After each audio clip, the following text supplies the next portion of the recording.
Just a tad bit late for this, but any later and it wouldn't be relevant. Halloween, and by extension the whole Halloween film series, is one of, if not my favorite of all time. Certainly my favorite horror franchise. Saw comes close, but nothing beats a good slasher in my eyes. Michael Myers is more than just a faceless mute slasher. He's one of the biggest horror icons in movie history. And with a legacy as big as Halloween, it was bound to reach other areas of entertainment besides the movies. And while there still to this day doesn't exist a modern Halloween game, for some reason, the impact of Halloween is still felt in games. Primarily, Call of Duty. See, COD has an interesting little history with the Shape, and it started a long time before he was ever officially in the game. I'm sure you remember, if you were around and playing Call of Duty over 12 years ago, having Michael Myers private lobbies, wherein which everyone would run and hide around the map from one person with a knife playing Michael. All you could do as the survivors was run, and run, as you couldn't harm Michael. And if and when all but one remained, the final surviving player could pull out a pistol and try to take down the slasher. Much like in the ending of the film, how the good doctor came in to end Michael's reign of terror.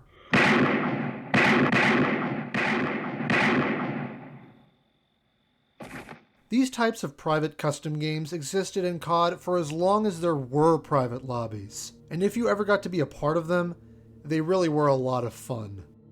The bigger the map, the more places to hide, the more fun it would end up being. So it actually made a lot of those giant maps that no one liked playing on serve a good purpose. The sheer fact that an entire custom game mode was literally called Michael Myers just shows the widespread impact of the character and the series. But it would finally be in COD Ghosts where the franchise would make its first official tie-in with the slasher series. In the aptly named Fog DLC map, you could actually play as the real Michael Myers. And being a big Halloween fan, I'd like to take a closer look at this interpretation of the Boogeyman. What's the Boogeyman? To get him, you have to first complete a field order, which, can I say, was a really underrated feature that incentivized rushing in for the first kill. Once you complete the field order, a Maniac Juggernaut package will come down and will allow you to play as Michael Myers. Which I have to mute, as the actual score composed by John Carpenter plays in the background as soon as you pick this up. It's awesome that they have the original main theme from the first movie, but YouTube will claim that real quick, so just imagine it's playing right now. The first thing you'll notice, which they went out of their way to point out in the trailer for the map, was the fact that Michael is holding an axe. You have the axe. Which, if you know anything about Halloween at all, it's a kitchen knife that Michael uses as his main weapon. With a really big, sharp kitchen knife. So already, that's a bit weird.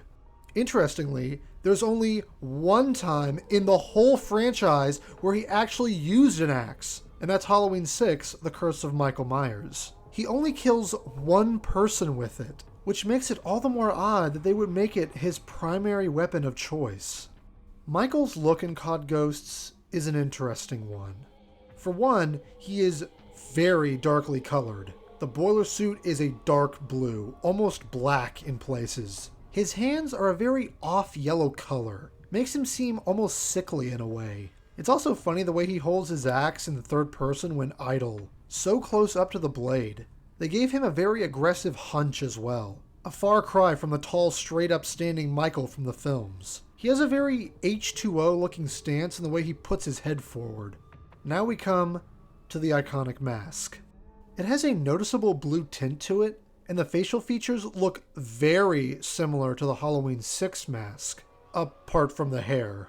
The way his hair is slicked up and how tall it is makes him look more like a 50s greaser. It has the nice seam detail on it, giving it that nice mask quality. The way the hair is done, along with the cheekbones and the long neck part of the mask a la Part 5, it makes the mask look very tall and narrow. In the first person, Michael has a decent amount of detail on his hands for blood splatters, as well as holding the axe two-handed instead of the one-handed he does in third person.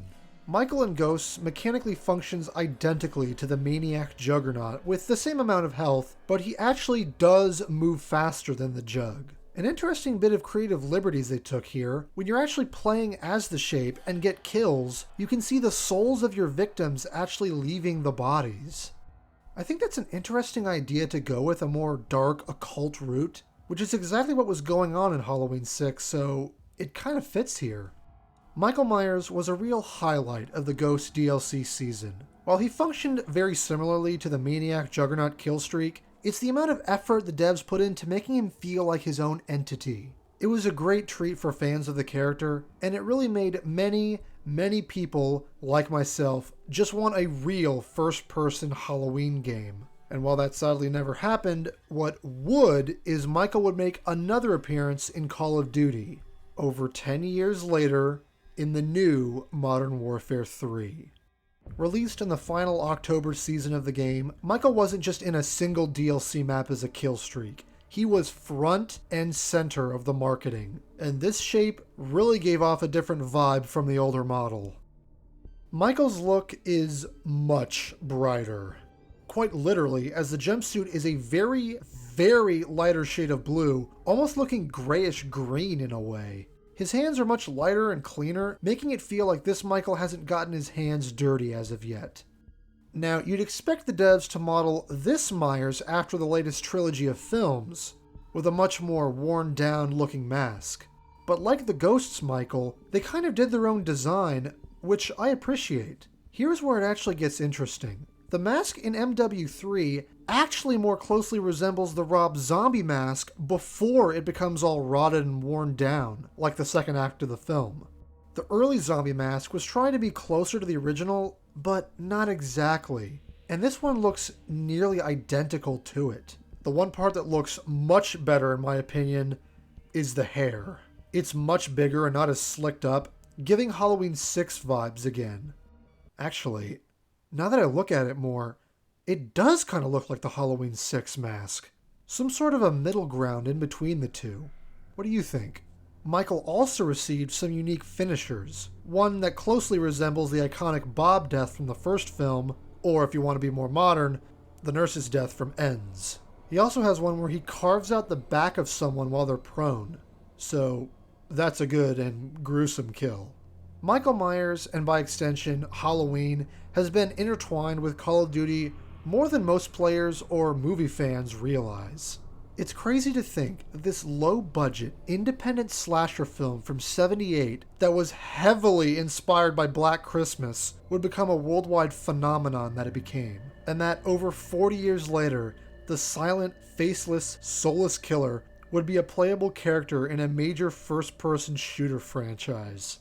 It really is kind of funny when you put it all in perspective like that, but it goes to show the impact of Halloween and this character in pop culture.